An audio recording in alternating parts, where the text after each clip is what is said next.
Hello and welcome back to Alice Talks Football. Welcome back to another live Manchester United show. We're going to be discussing all the latest news on transfers, takeover, Manchester United's plan, new stadium, everything happening around United. But we're also going to have a bit of a discussion-based show. I know a lot of my shows are just news-based context shows, but I want to have a bit of discussion with you guys in the chat because Man City won, Chelsea won. Tell you what, that was a good game to watch, and I think a draw was probably what I wanted because I don't want Liverpool to win the league, but I don't want Man City to win the league, but I don't want Arsenal to win the league. I don't want any of them to win the league, to be honest with you. But I thought Malo Gusto was brilliant for Chelsea today, and I have to say, Man Cheaty, as we call them, dropping some points. You know what? As much as I don't want Liverpool or Arsenal to win, at least they don't cheat. But we'll talk about the games in terms of Newcastle and Spurs dropping points. Could Manchester United go on a top four run? I think we can get fifth. I think we're more likely to finish above Villa than Spurs because of Villa's extra games. But we'll be talking about, should United get top four now? Can we get top four? And, as Alex said, no pleasant choice for us who wins the title. Part of me's like, I care about Man City the least. Like, I feel like I have more dislike for Arsenal than Man City, but I have more respect for Arsenal than Man City, if you get what I mean. I feel like the title race is horrible. Man City, Arsenal, Liverpool, three most disliked clubs. I just dislike Arsenal. Their fans are so annoying. But I've got more respect for Arsenal and more respect for Liverpool than I do for Man City because of what they've built, the historicness of their club when they haven't cheated.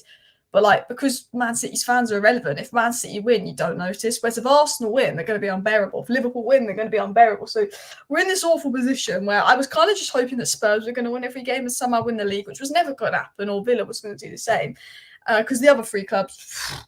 But we have to talk about it because Man United could maybe catch Spurs or Villa. We've got to talk about all of that as well. Scott needs to be used as a sub for 20 minutes. Yeah, McTominay, not a starter. McTominay is someone who could come on and change the game state with his box runs into the box where he can be a goal threat those last 20 minutes. And it's mad to think we're only 9 points behind Man City if we win tomorrow. Title race is on. Nah, I'm joking. But I want to show you this actually.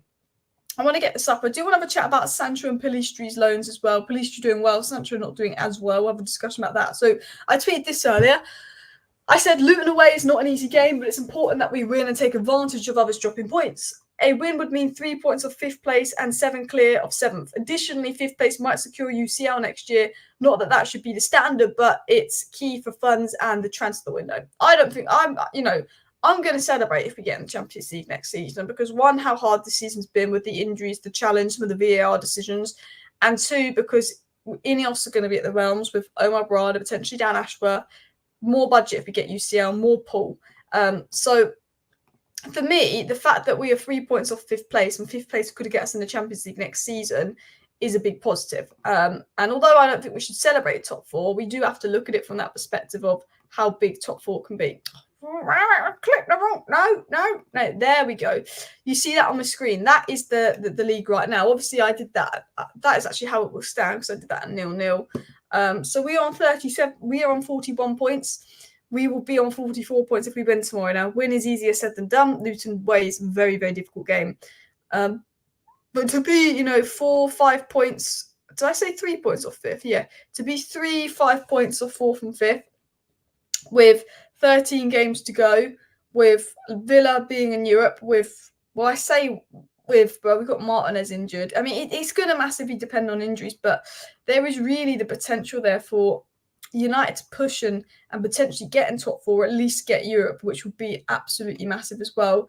I'd expect top 5. Our depth is thin and still numerous injuries. I don't think we'll get top 4, but I think we could push for 5th because of the depth, the injuries. I think Martinez stayed fit from now and the end of the season, if we knew 100% that from now to the end of the season, Martinez, Kobbie Mainoo, Højlund, Bruno Fernandes, Casemiro, Varane, Dalot, Shaw would all stay fit, I think we could get 4th, but we don't know that. So 100%. We got everybody in the chat. Villa won, but Spurs losing. United got a chance, but must win tomorrow. Do you think Man United can finish above Spurs? Because I still think Spurs will get 4th and Man United will get 5th and Villa will drop to 6th. Maybe that's just me as well. Villa and Spurs play each other soon. Hope they draw. You actually make a good point. Let's have a look at this. Actually, because we've got to catch Spurs here. And I apologise, there's a bit of lag going on there. I do apologise. But if we look here at Spurs' upcoming fixtures, Spurs have got Chelsea, who've just taken points off City, which is difficult, but that's been postponed. Then they've obviously got Crystal Palace, and then they've got Villa. So yeah, they've got Villa coming up here. So what they're going to Spurs, and one of Spurs and Villa is going to drop points here because we played Spurs and Villa twice already. So they'll definitely drop points there. And then they've got Man City and Arsenal and Liverpool. That's rough. That's rough. Spurs have got City, Arsenal, Liverpool, all three in a row. So and Newcastle, and Newcastle do well against big sides. They've got Newcastle, City, Arsenal, Liverpool. They've got 4 difficult games in a row, and then they finish with Sheffield United and Burnley. But the math thing is, these 4 difficult games in a row it's come at the worst time, because by the time they get to Sheffield United and Burnley, they might have bottled these games to the point where these 2 games are irrelevant now. Whereas if they'd won those 2 games, they'd have more lying on these games. But yeah, Spurs have got a really, really difficult fixture list coming up as well, but so do United. We've still got City and Liverpool and Arsenal to play. So as much as I say Spurs have got a difficult fixture list, and Villa, at least we don't have to play Spurs or Villa. But if you look at us here, we've got Luton, Fulham, which hopefully is back-to-back wins. We've got to beat Luton because I think we're going to drop points to City away. We've got to beat Luton and Fulham.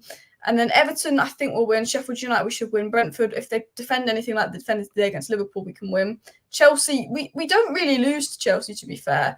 City and Liverpool, those 2 games where I think, yeah, that's going to be difficult. Liverpool at home, we did beat them at home last season, and we did draw to them already, and they keep getting an injury crisis. Bournemouth should win. Newcastle, we struggle against Newcastle. Newcastle always gives us a difficult game. Burnley, we should win. Palace, we should win. Arsenal, second last game of the season, and Brighton, last game of the season. Yeah, we've got some big games, so we've got to win those smaller teams, because this game here against Arsenal could be the difference between Arsenal winning the league or not. I mean, imagine that. The thing is, it's like I'd love to beat Arsenal second last game of the season to stop them winning the league, but at the same point, that could mean that City and Liverpool win the league. It's one of those. Potentially, there's a push for 4th. I still think Tottenham will get 4th.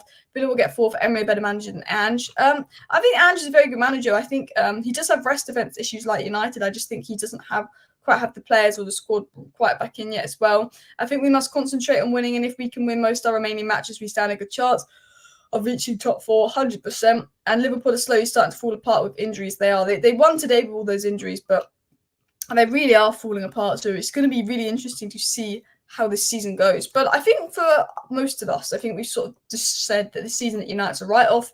If we can push for 5th or 6th, get into Champions League, that would be absolutely massive. But I think what's really important for us, or personally, my perspective, what's really important, in my opinion, for United going forward is the summer. I think this season is kind of a write-off, but if we can end the season well, if we can get into Europe, that's going to help us in the summer, 100%. But it's what we do in the summer. Omar Berrada is here. Dan Ashworth should be here. Sam Jewell might be here. Omar Berrada is going to bring someone else to help him with financials.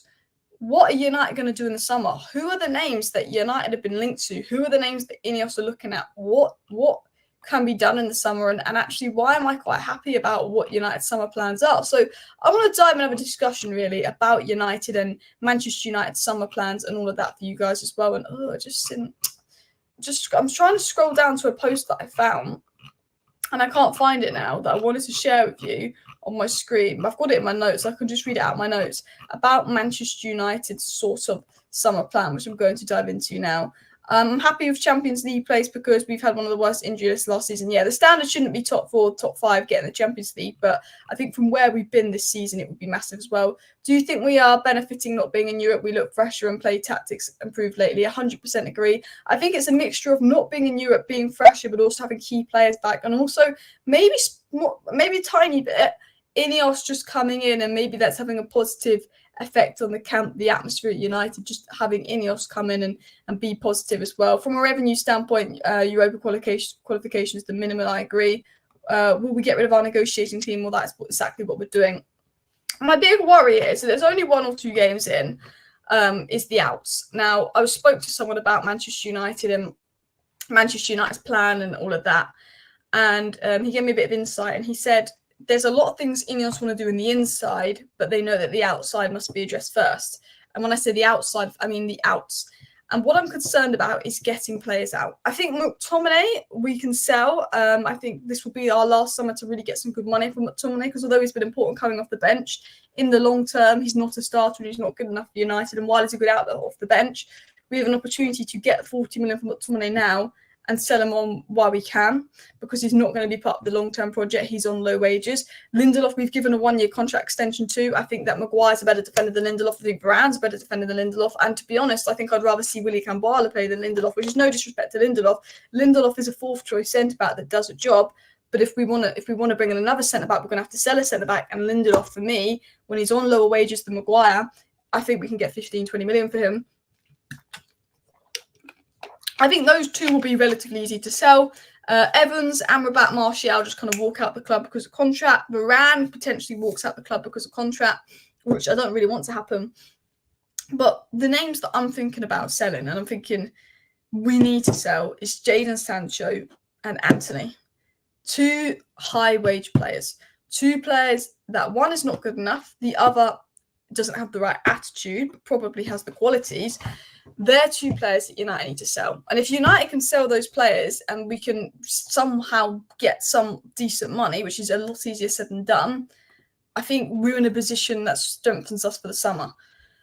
But selling Anthony and selling Sancho is not going to be easy. And I tweeted this, and people are giving me some backlash, having a go at me. They don't like this tweet.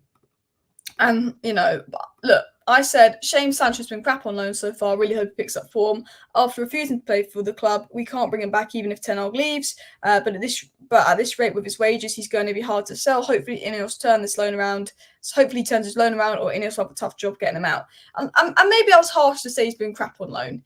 He had a good first game, and he's been there. He's been 6. He's been 6 out of 10. He's not been crap as in 1 or 2 out of 10, but he's not been good. He's not done anything right now that would convince me that Borussia Dortmund would want to buy him. That's what I mean. Maybe crap was a harsh word to use, because people didn't like that I said that. But Jadon Sancho's loan move has been disappointing. And although the Sancho fans on Twitter that gas him up and are anti-Ten Hag can be a little bit annoying, I really wanted Sancho to do well on loan. One, because as much as I'm frustrated with Sancho, and I have been harsh, and I have been very critical of Sancho because I don't know the full story. I don't know what happened with him and Ten Hag, and maybe there's more to it, and maybe I'm just being harsh on Sancho. But the way I see it is, as a Manchester United supporter, I do not care what your beef with the manager is. You play for this club, you give 100%. Sancho didn't do that. I was very disappointed in Sancho because there's no player that I backed. Even when he was poor last season, had to take his long break, I was backing Sancho, saying he's a good player there. I really wanted Sancho to succeed. I was backing him and all of that. And I feel disappointed in Sancho as a fan. But for me, the fact that he didn't want to play for this club for 4 months, would rather just wait and get a move. He can never play for United again. I want him gone. But I also want him to do incredibly well because he's a young player still. He's got his whole career ahead of him. I don't want his career to be over.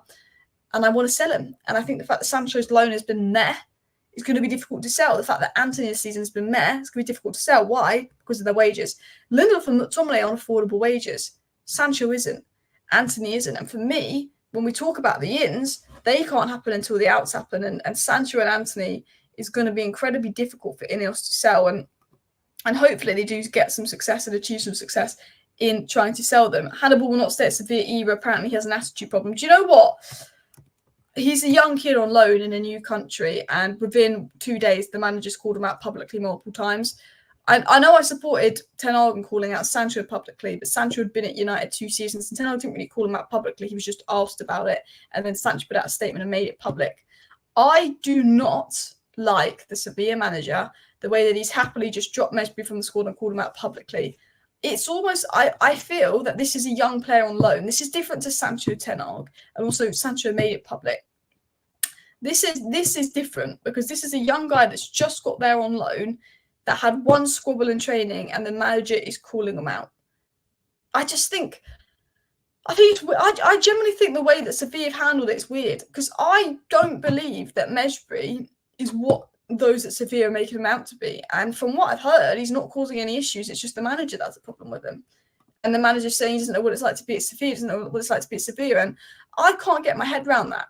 I generally think that manager's just got a big problem with Mesbury. It's not like he's going out putting out public statements like Sancho or any of that. He's been very quiet. Mesbury's camp's been very quiet, saying he wants to work hard back in the squad. I don't know what's going on, but he's made 3 or 4 comments about Mejbri, which I don't like, because this is a really young guy on loan in a new country that he's not been to before. It's not like he's been at Sevilla 3 years, they paid a big fee for him and he didn't deliver. This is a guy that just got there. If Sancho within 3 weeks of being at Man United was getting called out by Ole Gunnar Solskjaer, I'd be fuming with Ole Gunnar Solskjaer.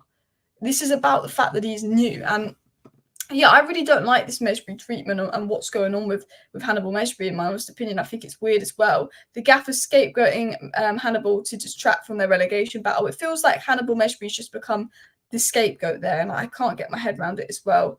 I agree with you. Those 4 players, Sancho must definitely go. He thinks he's bigger than United, so please sell him as well. Yeah, and I just think Mejbri is being picked on because he refused to part the bus. Hannibal's a hothead, we know that, but he isn't lazy. Exactly. He's a hothead, but he's not lazy. He works hard. He gives a damn. Maybe his hothead has caused him to make a nasty tackle in training that's caused the beef. I don't know, but it is really, like, when you think about it, it is really, really weird behaviour from the Sevilla manager, in my opinion. But going into sort of, why is my Wi-Fi so laggy today, man? Oh, going into obviously Manchester United, going into Omar Berrada's plans, going into United's plans moving forward. I've got a list of information about what Ineos have so far, and obviously this will change when Dan Ashworth comes and all of that, but we've got a list of what Omar Berrada has reportedly wants to do at United. So I want to get into Omar Berrada's plan, Omar Berrada's list, if I can get the right screen up here. So essentially, what Omar Berrada is looking to do at United, before we even get into the transfers and those names and that's been mentioned, is Omar Berrada has come to United and he said, right now we're going to give players 2 years to perform, and if they don't perform within 2 years, they're out, they're gone. You can't be giving them 3-4 years. Omar Berrada is very much of the approach of, we first of all want to establish a vision, an identity, a way that we want to play moving forward. We want a Manchester United way, and we're going to get a sporting director in who's going to help us play the way we want. Omar Berrada is going to be with Brailsford. He's going to be with Sergio Ratcliffe, and they're going to be discussing, okay, so how do we want United to play? Where do we want Manchester United to go? What's going to be the identity? They'll say fast, direct, attacking football, the Manchester United way. Dan Ashworth will come in. That will be communicated. Bosch, recruitment people will come in. That will be communicated. Decision on Ten Hag. Can Ten Hag play? And does Ten Hag have the ability to coach the way that we want to play? They'll have a look at his Ajax time. They've had a look at what he's done at United so far. They'll have words with Ten Hag. There'll be a decision on Ten Hag. And then Omar Berrada will be implementing things. 2 years, you perform or you're out. Omar Berrada wants to get the wage bill down. He wants to get players out. He wants to get Anthony out. He wants to get Sancho out. Well, I don't know for sure, but these kind of players out. They'll want to get Lindelof out, McTominay out. Potentially Maguire. I think Eriksen can go. I think Martial will go. I know Martial will go. I know Amrabat will go. I think Evans will go. I think Varane could go. There'll be a lot of outs. And then you've got 2 years to perform when you're out. Mason Mount will be saying, they'll go to Mason Mount, you've got to prove yourself this year or you're out. They'll be going to Onana, you've got to prove yourself this year or you're out. Onana has looked quite good these last 2 games. They'll be going to players saying, look, you need to prove yourself. They might even say to someone like Rashford, you weren't good enough last season. You need to make sure you're good next season because we might be having a look with, PSG walking around. So they'll probably be discussing that. But Omar Berrada will be enforcing things more on the side of, he'll be working with Dan Ashworth and they'll be looking at the players United need to buy. And they'll be looking at it of the approach of, we're not going to get superstars. We're not going to get players that can sell shirts. We're not going for over 30s. We're not going for loan deals. They're going to pick out 5 key positions. 2 centre-backs, a right winger, a striker, and a defensive midfielder, depending on outs. They're going to be the 5 positions that United are looking at. And Omar Berrada is going to do something that Man United haven't done in a while, and that is attach a price tag to each position. Now, Manchester United wanted a centre-back this summer, but because they'd overspent on Højlund by 15 million and Mason Mount by 20 million, that 35 million put away for Kim Min-jae, they could no longer spend. Omar Berrada went, well, Man City have 60 million for a centre-back, Leicester are demanding 80 million for Maguire, let's walk away and get Diaz, £60 million centre-back. Omar Berrada is going to say, centre-back, DM, right-wing striker, depending on sales. And United met, let's say, a 40 million to go and get centre-back, and they want to get Lenny Euro. And we get priced out of Lenny Euro, so they'll go and get Todibo in. They got 40 million for the other centre-back position. They want Branthwaite. We get priced out for Branthwaite. We get Anasio in. Anasio and Todibo, 2 decent options. We go to DM. Let's say we want Amadou Onana. We get priced out of him. Then we'll go and get Matt Sweefer. They'll go to right wing. Let's say we want Elise, but then his injury record's getting poor, and Neto manages to stay fit to the end of the season, and all of a sudden Neto's cheaper. Maybe we'll get Neto. Then we want to get a striker. Maybe we want to get Tel. Oh no, Tel signs a new contract at Bayern. Bayern want to keep him. Oh, maybe they go for Sesko. Maybe they go for Xerxes, who have release clauses. That's what Ineos' approach will be. They will have a number of names down for each position, and they will go for the first choice in those positions. But if they come to a price tag, which means, okay, well, we want a striker, we want this striker, but this means we can't get the centre-back, they'll discuss with Ten Hag, is it worth missing out on the centre-back for the striker? Probably not. And they'll look at other things, which is something that United haven't done, which is why every year it feels like we need to bring in another signing, why we have to bring in loan deals. Every summer, we're always a key signing gone. We didn't get the centre-back this summer. Now we're going to have to get the centre-back next summer. If we'd have got the centre-back this summer and kept within budget and spent smartly, there'd be one less centre-back to get next summer, and then we could then focus more on the DM right-wing striker and then potentially the full-back situation. That's the way I look at it. But because United overspend on Anthony, when for the price of Anthony, they could have got him and another number 8. Last year we could have got Anthony and another number 8, and maybe we would have never needed Mount this summer. And then the Mount money could have gone on, and the Amrabat money and a bit of the Hoyland money could have gone on Rice. There's just so many things. But the way it is that their Ineos approach will be, we're now going to make sure we buy players within budget. So we're no longer having to do loan deals. Because every year, no matter what happens in the transfer window, even the good transfer window of Sancho, Varane, Ronaldo, which for me was a great transfer window, we never got the crucial DM position because we'd overspent elsewhere. This transfer window, we never got the crucial centre-back position. The transfer window before that, we never got the crucial striker position. Because we'd overspent out of budget, we'd always left one position short. So then we go into the next summer transfer window with too much to do because we didn't do it in the last summer transfer window. And then when we do it, it's 30-year-olds and loan deals. And Ineos want to stop the loan deals. Ineos want to stop the 30-year-olds. They want to stop that kind of stuff as well. What does it mean for Anthony and Ahmed if we buy another right winger? Well, I think Anthony, they will probably look to sell if they can, but that will be easy said than done. Sesko and Xerxes, both strikers that United are looking at as well. We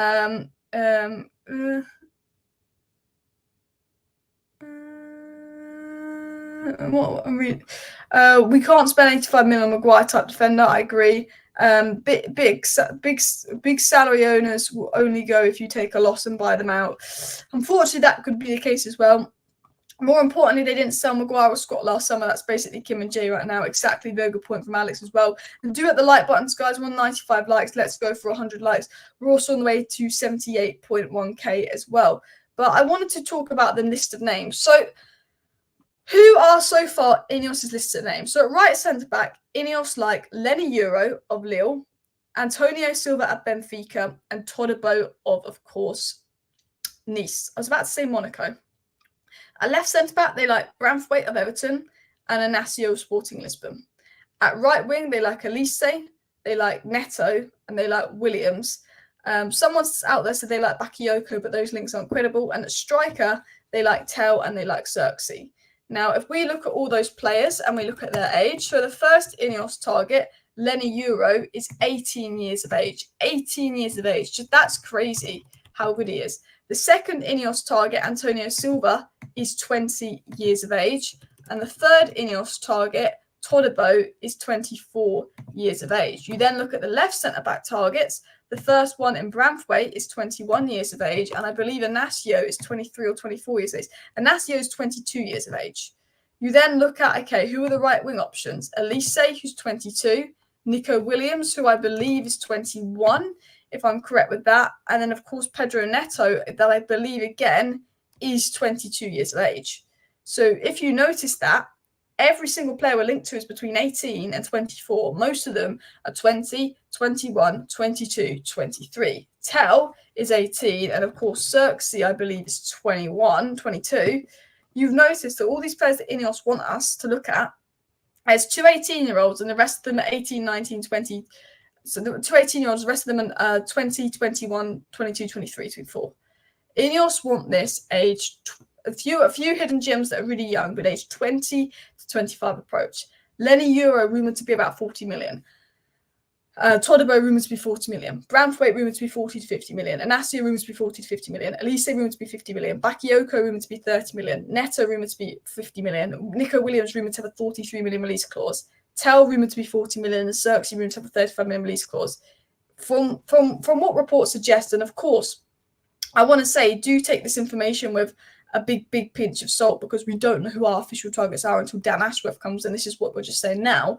But the reported targets and the reported targets that have been approved by Ineos are young players that come into the team with technical abilities, with high work rating abilities, that can be moulded into superstars that aren't at ridiculous prices. They're young players, or sort of players entering their prime with a bit of experience, like Inacio, like, of course, Todibo, and that's important. Don't think Pep signed one player over 30 since he came to City, and Endo was the first 30-year-old Paul signed. Yeah, and the interesting thing with Endo is that Paul missed out on the 2 CDMs they wanted, and they got Endo for 20 million. That was someone with incredible experience, because they knew that they lost Henderson, Fabinho, and Milner. Paul signing for Endo, as good as he's been, actually was a smart signing, because they'd lost Hendo, Fabinho, and Milner. They needed a DM. They lost out the 2 long-term DM signings. So they're like, let's get an experienced DM, and because we're lacking that experience in the midfield. Gravenberch isn't experienced. Szoboszlai isn't experienced. McAllister's semi-experienced, but he's not a number 6.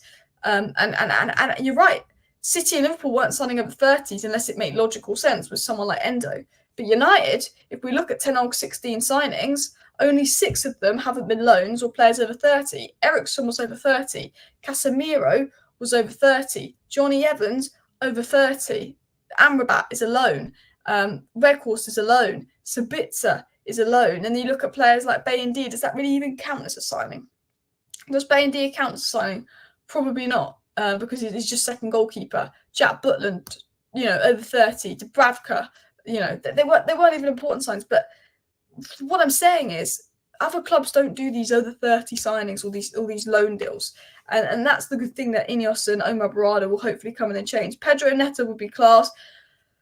The thing is, Elise and Pedro Neto I know more about, and I think they're brilliant. But Nico Williams can play left wing, he can play right wing. So can Neto, to be honest, and so can Elise. But Nico Williams definitely has that availability as well. Pedro Neto, Elise, Nico Williams, Bosch, all of them are great as well. Neto's got 9 assists. I think Neto, in terms of the minutes he's played, has the most assists per minute in the league this season as well.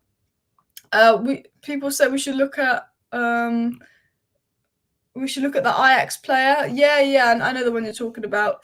Casado, Alvarez, Enzo deals at the times. Ralph recommended them were basically risk-free. We could have got Moises Casado, Enzo Fernandez, and Julian Alvarez for 30 million for the 3 of them. Now, you've got to remember how much Chelsea spent on 2 of them. 200 million. Do you know what I mean? Crazy as well. Johnny Evans is better centre-back than Lindelof, agrees. He's a stopgap. Look, I don't have any issues with Johnny Evans. I like the guy. I don't think he's a bad player. I think he's quite good on the ball. But when you look at Manchester United, would any other top team be signing Johnny Evans that's just been released from a relegated Leicester? Absolutely not. I'm not here to be critical. I'm not here to be critical of Johnny Evans. I'm just here to be critical of Manchester United and the way that they do and operate things as well. Neto could cost over 70 million. Atletico will want 70 million. Apparently, Nico Williams has a 43 million release clause, which I think is interesting as well. Any backup players as goalie if Bayindir wants to see first time? Honestly, don't know. To be honest, backup goalkeeper is the one position where I honestly could not give a crap who we signed. I did like it when we were linked to Suzuki, just because I did think that Suzuki guy was a really good goalkeeper when we were linked to him. But all in all, I generally don't care who Manchester United sign when it comes to second goalkeepers, to be honest, to an extent. I think they might just get someone British in because of the homegrown quota. That really wouldn't surprise me, in all honesty. Guys, please do hit that like button. Of course, subscribe down below to Alice Talks Football if you're new and want to stay up to date with all the latest Manchester United news, transfer news, updates, and more as well. We're just having a bit of conversation about sort of Ineos, what Ineos's plans will be, and all of that as well going forward, what Omar Berrada's plans will be, and how, maybe this is, while United haven't been where we want them to be, and while United haven't been the best, maybe this can be the start of exciting times and an exciting way forward at Manchester United in terms of top 4. Maybe we can make a last push. Who knows? This season we've kind of written off. I 100% understand that, but we can think about the future of Manchester United, where we can push forward to where we want to go. I think there's a lot of positivity there. I think there's some good players that we can sign. There's some good players we're looking at. I think we can really, really push forward, and that's something I'm personally quite excited to see. I think next season could be massive. I think this summer could be massive. There is a few news stories going about, but as I said, I think a lot of them lack that kind of credibility at the moment, just because Dan Ashworth isn't done yet. I think that we have an idea of who we want to sign, but I don't think any signing is concrete. Obviously, reports saying that we've approached Matthias Tell, but I still generally believe it could just be agent talk from his side, because he wants more game time, he wants more minutes, if I was going to be 100% honest with you as well. Man City are complaining they were robbed because they didn't get a penalty, but what can Colwell do? Maybe that's just me, but what can Colwell do there as well? Neto's a good player. Hopefully Ineos will be the end of those summer-long transfer sagas that don't benefit anyone as well. Hopefully I agree. 128 likes, we got everyone to chat, over 350 watching. If we can get to 150 likes, that would be great. We need players with good attitudes. That for me is important. There's 3 things United need. They need players with the technical qualities to play the way Ten Hag wants to play, possession-based football. They need players, which Eriksen has, but they need players with the athletic qualities that Eriksen doesn't have. Technically, Eriksen's good, but I always say athletically isn't. They need players that don't just have the technical quality like Eriksen, but have the athletic quality to play the high-pressing, demanding football that Ten Hag wants to play in the high-intensity Premier League. And then they need players that want to work damn hard and want to be here and give everything for the badge. They need players with the McTominay attitude. They need players with McTominay's general attitude. They need players with sort of the technical ability of someone like Eriksen, but with the work rate and athleticism of someone like Diogo Dalot. That's what you need. Someone like Højlund, that's what you need. Højlund's been a perfect signer because he's got technical ability, he wants to be here, he's got the attitude, and he's got the work rate, and he's young, he can be developed into a superstar. We need people like Rasmus Højlund. Not overspending on them though, but we need those Rasmus Højlund characters, technical abilities. Those kind of signings for me is how United move forward in the way you want to go. All we need is players that can pass the ball to someone on the same side. Love that as well. There was Neto and we brought Anthony. There's Elise for 35 million at the time when we brought Anthony as well. Looking at the squad tomorrow, Nana, Delova, Maguire, Shaw, Casemiro, Meno, Garnacho, Bruno, Rashford, Højlund. Hopefully that is our squad tomorrow. Obviously there's rumours that Luke Shaw will be out. Hopefully that is it. Erik Ten Hag has addressed the attitude. We aren't really downing tools under him. Now we need quality as well. I agree.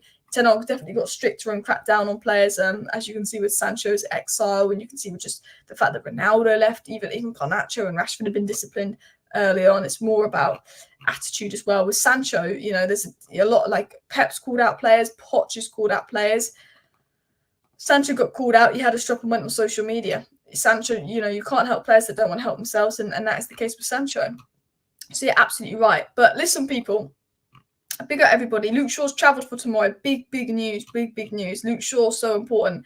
If Luke Shaw is at any risk of injury, I wouldn't play him tomorrow, because the last thing I want is him playing versus Luton, getting an injury and being out for 2 months. So if we generally think there's a risk with Luke Shaw, I wouldn't start him. But I think he's so important as well. We need ball carries as well. Hardly any proper ball carries in the squad. Absolutely spot on from Alex there as well. And Man United need to sign the right players in the summer and not drag these deals out like the Glazers done for years. It's spot on. If we get another Frankie de Jong saga, I'm going to lose my mind. And when I say Frankie de Jong saga, a player that we're linked to for about 4 months as well. Man United got to be wary of Luton. Won't be a stroll in the park. Liverpool dropped points there. Arsenal almost did, and Man City only just got over the line. Luton away is a very difficult game. I'm very worried. I think this will be a lot harder than we think, and I don't want the team to underestimate it. I don't want the team to underestimate how difficult Luton away is as well. We need sure fit for City, Liverpool, Chelsea. Exactly. We need to stop sacking managers. We need consistency in that department. I agree. We've got so many issues to address. That's why I don't want to see Ten Hag sacked. I'd rather us address the problems that we have as well. And Pedro Neto looked very good versus Spurs. I prefer him rather than Elise. Elise has attitude problem. We don't need these kind of players. I don't believe in that myth that Elise has an attitude problem. I think Elise has a good attitude. I don't know. I don't know why people say that. Maybe I'm not seeing something that you guys are seeing, but personally, there's nothing to convince me that there's anything wrong with Elise's attitude. If Shaw doesn't start, Delot at left back, Kambala at right back, don't want to see Lindelof at full back. 100% as well.